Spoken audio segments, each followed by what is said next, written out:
देखो ये जैम का कंट्रोल पैनल है, एसक्यूएल को मैंने स्टार्ट किया, ये शेल क्लिक करेंगे, जैसे शेल को क्लिक करेंगे तो ये आपका एक राइट प्रॉम्प्ट आ जाएगा। ठीक है, इसमें आपको लिखना है MySQL -u और रूट करके मैंने यूज़र का नाम पास कर दिया, पासवर्ड नहीं है इसलिए लॉगिन हो गया। अगर पासवर्ड होता तो ये पासवर्ड पूछता। ठीक है, तो पहले अभी हम कहाँ पे आ गए, हम अभी आ गए हमारे मेरा एसक्यूएल की जगह पे MariaDB है, बात वही है। ठीक है, यहाँ आपको MySQL दिखा हुआ दिखे या MariaDB दिखे, तो ये डेटाबेस है मेरा, MariaDB डेटाबेस है, मैंने इसमें डाला हुआ है, MySQL से भी चला सकते हैं। ठीक है, बात एक ही है, दोनों में फ़र्क नहीं है। तो अब यहाँ पे कुछ कमांड्स होते हैं, जैसे अभी हमने बात की थी कि हम क्या करते हैं, हम टेबल बनाएंगे, टेबल डेटाबेस में डालेंगे, डेटाबेस मैनेजमेंट सिस्टम में डालेंगे। तो ये हमारा डेटाबेस मैनेजमेंट सिस्टम है। तो इसमें हमारे पास कौन से डेटाबेसेस है, तो कैसे लिखेंगे, पहला कमांड क्या आएगा, लिखेंगे शो डेटाबेसेस सेमीकोलन एंटर। तो जैसे ही हमने लिखा शो डेटाबेसेस तो सब इससे हमारे सामने क्या पूरी लिस्ट आ गई। किस चीज़ की लिस्ट है ये, the database which we already have. ठीक है, तो इस तरह से अगर हम पहला डेटाबेस को लिस्ट देख पा रहे हैं तो खुद का डेटाबेस क्रिएट भी कर सकते हो, राइट, क्रिएट भी कर सकते हो, उसको यूज़ भी कर सकते हो। तो सपोज फॉर एग्जांपल मुझे ये टेस्ट डेटाबेस को यूज़ करना है, तो मैं क्या लिखूंगा, सिंपल लिखूंगा use test, right, semicolon enter. तो क्या हो गया, ये आ गया डेटाबेस चेंज। अभी मैं आ गया टेस्ट, देखो पहले क्या लिखा था नन, अभी आ गया टेस्ट इधर। So I am inside the database of test, right. अब इसके अंदर डेटाबेस में क्या होंगे, डेटाबेस में डेटाबेस नहीं होते हैं, डेटाबेस के अंदर टेबल्स होते हैं। तो अगर इसमें कौन से टेबल्स हैं देखने हो तो लिखूंगा शो टेबल्स। देखो कितना सिंपल कमांड्स है, शो करो, अब टेबल्स तो है ही नहीं तो एम्प्टी है। ठीक है, जब एम्प्टी है तो अभी हमें टेबल बनाने पड़ेंगे। जब टेबल बनाने हैं तो टेबल बनाने के लिए मुझे क्या करना पड़ेगा, मुझे पहले कुछ टेबल का डेमो देखना पड़ेगा कि टेबल में क्या क्या होना चाहिए। तो आप किसका टेबल बनाना चाहते हो, फॉर एग्जाम्पल आप बताओ, स्टूडेंट, किसका, प्रोडक्ट का। ठीक है, तो हम प्रोडक्ट का टेबल है, तो प्रोडक्ट के अंदर क्या क्या होता है, प्रोडक्ट की आईडी होती है और उसका नेम होता है और रेट होता है और क्वांटिटी होती है और हाँ टोटल अमाउंट होता है। ठीक है, अब अमाउंट तो कैलकुलेशन होगा ना, तो हम इसको नहीं डालेंगे, हम कैलकुलेट करके देख लेंगे। ठीक है ना, product ID name rate amount, जैसे आईडी लिख दिया 1, ठीक है, लिख दिया पेंसिल, 2 लिख दिया पेन, ठीक है, 3 लिख देते हैं इरेजर, 4 लिख देते हैं हम लोग शार्पनर। ठीक है, ये रेट है आपका 5 रुपये का, ये 10 रुपये का, ये 3 रुपये का, ये 8 रुपये का। ठीक है, अब क्वांटिटी हमारे पास ये 10 है, ये हमारे पास समझो ये 100 है, ये 50 है, ये 30 है, ये 20 है। तो अमाउंट तो हमारा कैलकुलेशन आएगा ना, तो कैलकुलेटेड, चलो कैलकुलेशन वाली फील्ड नहीं डालते, अगर आप डालते हो तो आपको मल्टीप्लाई करके डालना पड़ेगा ना ऐसा, तो ये कैलकुलेशन वाली चीज़ है। फिर नीचे आपका टोटल आएगा इधर, ये सब का फाइंड करने के लिए, ये वाला फाइंड करने के लिए, राइट, ऐसे। तो ये टोटल कर दिया कि टोटल 200 नंग की क्वांटिटी है, 1250 का माल है। ठीक है, इतना तो नहीं करते, पहले ये वाला करते हैं। ठीक है, पहले ये वाला करते हैं। अब आप देखो यहाँ पे इसका डेटा टाइप है इंटीजर, इसका क्या है कैरेक्टर, इसका क्या होगा रेट, तो डॉट में भी हो सकता है, तो डबल या फ्लोट या डेसिमल भी बोल सकते हैं, यहाँ डेसिमल भी बोल सकते हैं। ठीक है, ये हुआ इंटीजर, ये डेसिमल। ठीक है, तो अब ये क्या करेंगे, इस तरह का यूज़ करके टेबल बनाएंगे। इसको साइड में रखता हूँ और यहाँ कोड लिखने की कोशिश करते हैं। देखो इसको देख के कोड लिखेंगे हम कि हमें क्या क्या चीज़ चाहिए। ठीक है, इसको थोड़ा सा छोटा कर देते ताकि देख पाए आराम से देख पाए। ये हो गया, अब यहाँ पे आ जाते हैं, यहाँ कमांड लिखेंगे। तो अब आपने देखो यहाँ पे आपने क्या किया, शो टेबल्स कमांड लिखा था, इससे पहले आपने शो डेटाबेस लिखा, उसके बाद आपने यूज़ किया डेटाबेस टेस्ट। अब आप टेस्ट डेटाबेस में करना चाहते हो, खुद के डेटाबेस में बनाना चाहते हो, खुद का, तो हम क्या करेंगे, पहले डेटाबेस बनाएंगे, क्रिएट डेटाबेस। ठीक है, हितांशु। ठीक है, अब देखो यहाँ सेमीकोलन लगा देंगे, शो डेटाबेसेस, तो यहाँ एक हितांशु करके भी आ जाएगा, आ गया, यूज करो हितांशु। देखो अभी हम चेंज हो गए, हितांशु में आ गए। ठीक है ना, now there is no table in it because we know just we have created. तो अगर शो टेबल्स लिखूंगा तो भी कुछ नहीं आने वाला। तो अब मुझे क्या करना है, टेबल बनाना है, क्रिएट करना है। तो I write here create table, capital में लिखें कैसे भी लिखें कोई फर्क नहीं पड़ता। ठीक है, टेबल का नाम है प्रोडक्ट। ठीक है, आप चाहो तो साथ में लिख सकते हो, चाहो तो एंटर मार के ऐसे भी कर सकते हो, ब्रैकेट लगाया। अब यहाँ पे क्या लिखेंगे, पहले आप कॉलम ये फील्ड का नाम दिया ना हमने यहाँ, वो यहाँ लिखो PID स्पेस देके क्या दोगे, डेटा टाइप दो। What is your data type, integer. ठीक है, राइट। अभी हम प्राइमरी की वगैरह नहीं समझ रहे हैं, सीधा हम खाली टेबल बना रहे हैं। ठीक है, INT भी लिख सकते हो, इंटीजर भी लिख सकते हो। ठीक है, ऐसा भी चलेगा और पूरा लिखोगे तो भी चलेगा। ठीक है, कॉमा करके एंटर मारा। फिर दूसरा क्या, pname। अब यहाँ कैरेक्टर कैसे लिखोगे, var variable character length with maximum of 20, comma, right. अब यहाँ पे रेट कैसे लिखेंगे, रेट आप लिख सकते हो डेसिमल। ठीक है, अब यहाँ आप बता भी सकते हो डेसिमल में, भाई टोटल 7.2 ऐसा मतलब बताता हूँ, .2 यानी कि टोटल, हाँ, 2 पोजीशन तक है। यस एग्जैक्टली, 7 क्यों लिखा, टोटल 7। अब क्वांटिटी क्या होगी, इंटीजर, हमारा लास्ट कॉलम है। ठीक है, ब्रैकेट क्लोज करो, सेमी कॉलन लगाओ, एंटर मारो। तो क्या हुआ, देखो क्वेरी ओके, 0 रोज अफेक्टेड, इतना टाइम लगा, मतलब आपका ओके हो गया, ये टेबल बन गया। यहाँ लिखो अभी शो टेबल्स, एक टेबल आ गया, प्रोडक्ट करके आ गया ना, टेबल से निकला शो प्रोडक्ट। हाँ, अब इस टेबल की प्रॉपर्टी चेक करनी हो तो आप करो डिस्क्राइब की प्रॉपर्टी, डिस्क्राइब करो प्रोडक्ट, तो डिस्क्राइब करेगा। देखो कि ये फील्ड आपने डाली है, ये उसका टाइप है, ये उसका डेसिमल का है, और ये नल है, ये नल अलाउड है, ये डिफ़ॉल्ट है, ऐसा। ठीक है, अभी सपोज कि मैंने फील्ड यहाँ सब डाल दी है, सब कुछ कर दिया है, तो अभी तक डेटा थोड़ी डाला कुछ भी। ठीक है ना, अभी तक डेटा कुछ भी नहीं है हमारा, तो डेटा कैसे डालेंगे, तो डेटा डालने के लिए हम लोग लिखते हैं insert into, insert into table का नाम लिखो प्रोडक्ट। ठीक है, फिर अगर आप इंसर्ट इनटू प्रोडक्ट करोगे और वैल्यूज करके पास करोगे, वैल्यूज, एंटर मारा, ब्रैकेट में लिखो, जैसे product ID number 1, comma, pencil लिख रहे हो, सिंगल कोट में लिखो पेंसिल, कॉमा, क्या लिखा है, रेट 5, कॉमा, क्वांटिटी 100, राइट, ऐसे लिखा, राइट, सेमी कॉलन लगा दिया, एंटर। तो क्या हुआ, क्वेरी ओके, 1 रो अफेक्टेड, यानी एक डेटा आ गया। देखो सिलेक्ट स्टार फ्रॉम प्रोडक्ट, तो देखो इधर एक आ गया 1 पेंसिल रेट 5 क्वांटिटी 100। अरे इंसर्ट करके किया, अब दोबारा से करूँगा वही चीज़, insert into product and set the values, open करो bracket 2, comma, pen, comma, 10, comma 50, comma करके एंटर मारा, मल्टीपल वैल्यूज 3, कॉमा। ठीक है ना, एक साथ में भी डाल सकते हैं, इरेजर, सिंगल कोट डाला, कॉमा, राइट, रेट है 3, कॉमा, क्वांटिटी 30, ओके, कॉमा करो, फिर लगाओ 4, कॉमा, राइट, शार्पनर, कॉमा 8 रुपये, कॉमा 20 क्वांटिटी, राइट, 3 एंट्री हो गई, सेमी कॉलन लगाओ, एंटर करो, देखो क्वेरी ओके, रोज अफेक्टेड 3। अब देखो जैसे अप डाउन करो, सिलेक्ट स्टार, अब देखो 4 आइटम आ गए। तो इसका पर्पस क्या मतलब, अब ये जब डेटा स्टोर होता है, धीरे धीरे बाद में समझेंगे, पहले डेटाबेस समझेंगे, आगे सारा ऑटोमेटिक डेटा आता है, हम इनपुट नहीं करते, इंटरनेट से सारा डेटा लेता है अपने आप ही। समझे, ये जो एक एक डेटा डाल रहा है ना, ये समझ लो ये कि आपके अमेजन के प्रोडक्ट्स हैं, ऐसे ही स्टोर होते हैं। समझे, सब ऑटोमेटिकली काउंटिंग होती है, अपडेट होता रहता है, सब चीज़ होते रहता है, शुरुआत यहाँ से होता है। समझे, शुरुआत यहाँ से होता है। तो ये चीज़ हुआ, अब डेटा डाल रहे हैं, अभी डेटा तो आप मैन्युअली डाल रहे हो, आगे आप वेबसाइट के फॉर्म से डालोगे, आगे आप इंटरनेट पर ले जाओगे, ऑटोमेटिक करते जाओगे, धीरे धीरे करते जाओगे, ऐसे एकदम से नहीं। पहले फेज 1 तो सीखो, है ना, जैसे प्रोजेक्ट बना रहे हो C++ में, कैसे बिना उसके सीखा गया, इंटीजर वेरिएबल के बिना तो नहीं हुआ ना, तो इसके बिना भी तो वो नहीं होगा ना, शुरुआत ऐसे ही होती है ना। हाँ बेटा, सर मैंने 6 प्रोग्राम किए, राइट। अभी देखो, अब मुझे अमाउंट भी तो चाहिए साइड में, अमाउंट तो आई नहीं, तो क्या करेंगे, सिलेक्ट स्टार, कॉमा, अमाउंट। ठीक है, अब अमाउंट क्या है, कॉमा, यहाँ करूँगा rate into quantity as amount,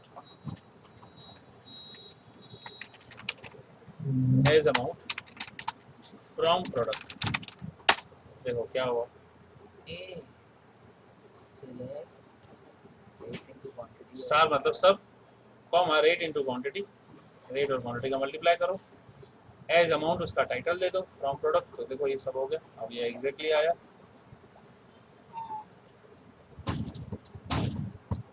calculated field जो होती है इस तरह से हम लोग डालते हैं।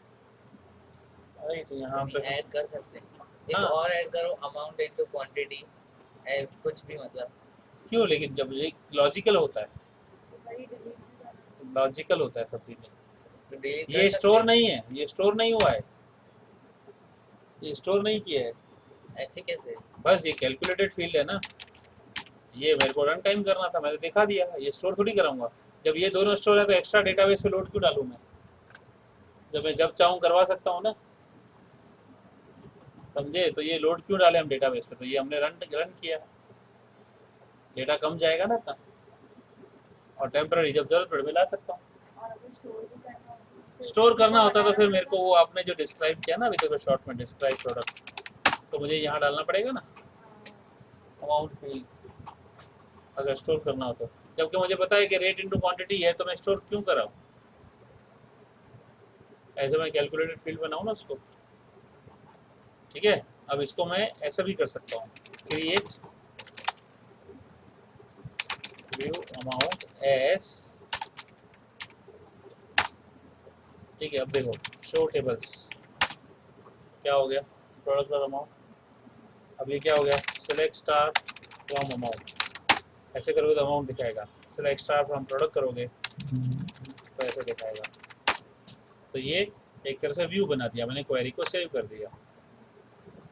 तो ये क्या हुआ, तो प्रोडक्ट पूरी एक अमाउंट पूरा एक टेबल नहीं है, व्यू बनाया मैंने, व्यू, वो टेबल नहीं है, वो इससे लिंक कर दिया मैंने। अब सपोज मैं यहाँ इंसर्ट करता हूँ एक और, किसमें इंसर्ट करता हूँ, ये इसमें। ठीक है, यहाँ पे लिखता हूँ 5 नंबर। ठीक है, 5 नंबर क्या होना चाहिए, सपोज कि मैं कंपास बॉक्स लिखता हूँ। ठीक है, ओके, इसका प्राइस क्या होगा, 50 रुपया, 30।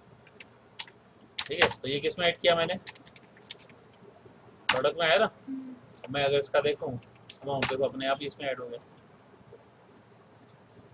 तो इसके साथ लिंक कर दिया मैंने। अब जब भी मुझे अमाउंट वाला देखना हो तो मैं सिलेक्ट स्टार फ्रॉम अमाउंट करूँगा, दिख जाएगा बस। ये मैंने क्वेरी सेव कर दी, उसको हम जनरली व्यू बोलते हैं, समझी। तो ऐसा ये आगे आएगा एडवांस में, जैसे मैंने अभी आपको बताया बेसिक चीज़। तो पहले ये, अब इसमें यहाँ पे मैं फ़िल्टर भी कर सकता हूँ। क्या फ़िल्टर कर सकता हूँ कि भाई मुझे सारा नहीं देखना है, मुझे सिर्फ वो दिखाओ जो 10 रुपया या 10 रुपये से या 10 रुपये से ज़्यादा वाले रेट कौन से हैं, फ़िल्टर करते हैं ना। जैसे यहाँ एक्सेल में कैसे करते हैं हम, एक्सेल में आप कैसे फ़िल्टर करते हो, राइट, यहाँ फ़िल्टर जाते हैं, राइट, ये आप गए रेट में, यहाँ गए, क्या कर रहे हो, ये नहीं फ़िल्टर क्या कर रहे हो, ग्रेटर देन और इक्वल टू। ठीक है, आपने यहाँ लिखा greater than equal to 10, okay किया, तो क्या आया आपका, सिर्फ एक ही आइटम आया ना, जिसका रेट 10 रुपये उससे ज़्यादा है ना। तो मुझे ये यहाँ करना हो तो कैसे करूँगा, select star from product where rate is greater than और इक्वल टू 10। देखो 2 प्रोडक्ट हैं इधर, समझे। तो वो चीज़ जो है हम वही चीज़ कर रहे हैं, लेकिन यहाँ कमांड लिख के कर रहे हैं। तो यहाँ जो कमांड फिल्टर कर रहे थे, अब मुझे सब नहीं देखना है, मुझे क्या देखना है, मुझे नाम और रेट चाहिए खाली। तो क्या करेंगे, select P name comma rate from product. देखो फिल्टर हो रहे हैं सारे, राइट। तो ये एक्सेल जो कर रहे थे वही टेक्निकली दिख रहा है। तो एक्सेल मैंने क्या बोला, एक्सेल भी एक तरह से डेटाबेस है, राइट, जो हमारे छोटे छोटे डेटा हम इसी में बनाते रहते हैं। ठीक है ना, तो वही काम यहाँ कर रहे हैं, यहाँ पूरा डिटेलिंग में जा रहा है।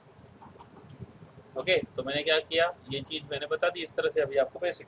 ठीक है, अब इसके अंदर मेरे को क्या कर रहे हैं, अब मुझे इसमें ये देखना है कि मैंने जो डाला है डेटा, ठीक है, आईडी रिपीट नहीं होनी चाहिए ना। अभी मैं अगर दोबारा से डालूँ, इंसर्ट करूँ इधर और इसको 5 नंबर ही दे दूँ, और कंपास बॉक्स की जगह पे यहाँ पे मैं क्या लिखूँ, एक स्टेशनरी आइटम बताओ, स्केल लिख देते हैं। ठीक है, स्केल, ठीक है, मेरे स्केल की रेट है हमारा समझो 15 रुपये। ठीक है, और यहाँ पे क्वांटिटी पड़ी है हमें 20। अब ये 5 नंबर में डाल दिया, देखो ओके, कुछ आया ही नहीं, दिक्कत ही नहीं, गलती नहीं किया। देखो ये 5 5, अब 2 गड़बड़ नहीं हो जाएगी भाई? 5 नंबर आइटम कौन सी है? तो कंफ्यूज नहीं हो जाएगा, स्केल एक का 5 बॉक्स है। तो ये 5 नंबर यहाँ अलाउ नहीं करना चाहिए ना दोबारा, इससे तो अलाउ कर दिया, तो पहले तो इसको मॉडिफाई करना पड़ेगा मुझे, या तो डिलीट करना पड़ेगा। तो मॉडिफाई कैसे करूँगा? तो मॉडिफाई करने के लिए हम करते हैं update product set PID is equal to 6 where rate is equal to 15। अब ये 2 जगह रेट होता ना 15, तो 2 जगह वो कर देता, तो रेट से अब यहाँ लिखूँ where P name is equal to scale. इसका मतलब क्या है कि जहाँ पे नाम स्केल है राइट, उसकी PID को 6 नंबर कर दो। राइट, कितना सिंपल इंग्लिश में लिखा हुआ है, ये देखो। ओके, कर दिया, ये देखो ये हो गया 6। अब मैं चाहता हूँ कि भैया अलाउ ही ना करो, है ना, अलाउ ही ना करो, तो यहाँ पे करेंगे ऑल्टर टेबल, टेबल का नाम product, modify PID as integer but add primary की। देखो प्राइमरी की कर दिया, हो गया। प्राइमरी की का मतलब क्या हो गया? अब आप डिस्क्राइब करो प्रोडक्ट, तो ये बोलेगा देखो नल अलाउड है, नो की है, हाँ प्राइमरी है। अब दोबारा से ऐड करने की कोशिश करो, ठीक है, इंसर्ट ऑफ दिस। अभी आइटम नंबर 6 से ऐड डालो, स्केल तो ऑलरेडी है ना। अब एक और आइटम बताओ,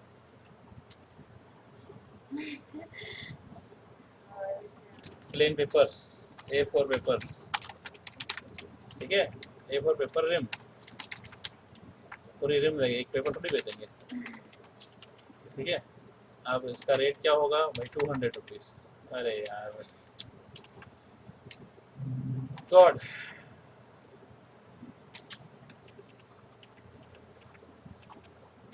छः number A4 paper rim, rate है उसका 200 रुपया, क्वान्टिटी हमारा 5। एंटर मारते ही देखो एरर आया, राइट, क्यों? डुप्लीकेट एंट्री 6 फॉर की प्राइमरी, राइट, ऑलरेडी क्यों भाई? ऑलरेडी 6 नंबर ऑलरेडी है, आप इसको नहीं इंसर्ट कर सकते, ठीक है। तो अब क्या करेंगे, क्योंकि ये प्राइमरी की दे दी ना इधर, तो अब इसको क्या करना पड़ेगा? ऐड 7, और देखो फिर ये ऐड हो गया, अब आप कर लो, देखो इसमें आ गया। अब इसका टोटल कैसे करेंगे? देखो सिलेक्ट स्टार फ्रॉम अमाउंट हमने बनाया ना, देखो आ गया, वो क्वेरी वहाँ सेव करके रखी है हमने, व्यू था ना वो, और लिंक है ना इसके साथ, समझे? समझ में आ रहा है? राइट, तो ये प्रैक्टिस करोगे तो ज़्यादा समझ में आएगा, ऐसे नहीं आएगा, राइट। याद नहीं, प्रैक्टिस, याद करोगे तो गड़बड़ होगी। अभी देखो मैंने आपको क्या क्या सिखाया, थोड़ा तो इंग्लिश जैसा ही है, मैक्सिमम इंग्लिश जैसा ही है, इसलिए इजी है क्योंकि ये 4th जनरेशन की लैंग्वेज है, which is very close to English, right, ऐसा। तो इस तरह से हमने शुरुआत कहाँ से की? देखिए, तो पहले हमने डेटाबेस बनाया, शो डेटाबेस किया, फिर क्रिएट डेटाबेस किया, फिर शो करके यूज़ किया, उसको डेटाबेस को यूज़ किया, ठीक है ना। यूज़ करने के बाद टेबल शो कमांड दिया, फिर क्रिएट टेबल खुद का कमांड दिया। टेबल के अंदर हमने देखा भाई एक टेबल बना दिया जिसमें प्राइमरी की वगैरह कुछ नहीं दिया। फिर हमने डिस्क्राइब किया, DES है, डिस्क्राइब भी पूरा कर सकते हो, ठीक है। फिर डिस्क्राइब करने के बाद हमने इंसर्ट भी किया कि इंसर्ट करो वैल्यू को, ठीक है। वैल्यू इंसर्ट करके हमने सिलेक्ट किया, सिलेक्ट किया, दिखाओ, व्यू करो, हमने जो डेटा डाला। व्यू करने का एक एंट्री की एक भी कर सकते हो, मल्टीपल एंट्री भी कर सकते हो। सीक्वेंस फॉलो करना, जो डिस्क्रिप्शन वाला सीक्वेंस है उसी को फॉलो करना। और जब भी आप डेटा डालोगे, जहाँ भी आपका टेक्स्ट होगा तो सिंगल कोट या डबल कोट में डालो, जहाँ भी आपका डेट होगा वो भी सिंगल कोट में डालना, ठीक है। देखो ये हो गया। अब ये देखो सेलेक्ट स्टार फ्रॉम प्रोडक्ट किया ये, राइट। अब ये देखो कैलकुलेटेड फील्ड मैंने बताया कि स्टोर मत करो, उसको बना दो, फिर उसी को फिर मैंने व्यू बना दिया कि भाई एक व्यू बना दो, राइट। डिस्क्राइब कर दिया, अब क्रिएट कर दिया व्यू अमाउंट, इसका नाम दे दिया अमाउंट, एस जो क्वेरी लिखी थी वो लिख दिया, राइट, ऐसे हो गया। फिर देखो टेबल्स, ऐसा वो टेबल दिखाएगा, वो टेबल नहीं है एक्चुअली, वो क्या है, वो व्यू है। फिर आपने देखेंगे ये सिलेक्ट स्टार किया, सब चीज़ें की, फिर इंसर्ट किया, नया वैल्यू देखो वो भी बता दिया कैसे कर सकते हैं, ये देखें। और क्या आप देखो व्यू में अपने आप अपडेट हो गया था। फिर मैंने आपको बताया कि देखो कैसे कंडीशन लगा के फ़िल्टर कर सकते हैं। वेयर क्लॉज लगाया ना मैंने, ये वेयर क्लॉज बोलेंगे यहाँ, ठीक है। यहाँ रेट का कंडीशन दे दिया और उस हिसाब से फ़िल्टर हो गया। फिर आपको मैंने बोला कि मल्टीपल कॉलम, सब कॉलम की जगह तो ही कॉलम लिखा है, राइट। ये भी एक तरह से क्वेरी लिखा, ये फिल्टर डेटा हुआ एक तरह से, राइट। ऐसा ही देखो फिर ये किया। फिर हमने देखा कि प्राइमरी की ऐड करेंगे, कैसे डुप्लीकेट एंट्री अलाउ हुई। फिर जब हम मॉडिफाई करते हैं, अपडेट करने के बाद मॉडिफाई किया, ऑल्टर टेबल टाइप DID को मॉडिफाई करो, प्राइमरी की ऐड कर दो, अपडेट हो गया। फिर व्यू किया तो इसमें प्राइमरी की आ गया। फिर गलत करने की कोशिश की तो एरर दिया डुप्लीकेट एंट्री का, राइट, क्योंकि प्राइमरी की में 6 नंबर ऑलरेडी है। फिर इस हिसाब से इसको वापस अपडेट किया, 7 नंबर करके डाल दिया, और ये देखो सारा डेटा आ गया। ये अगर आप देखने चाहो जो जो कमांड है तो F7 की दबाओ, तो सारे कमांड देखेंगे जो आपने डाले। F7 से सारा दिखता है, ये तो अच्छा है। राइट। यूज़ करना तो कर सकते हैं। ओके, अभी के लिए काफ़ी इतना करो प्रैक्टिस, और इसके लिए मैं आपको एक छोटा सा बुक भी दूंगा वो करने के लिए।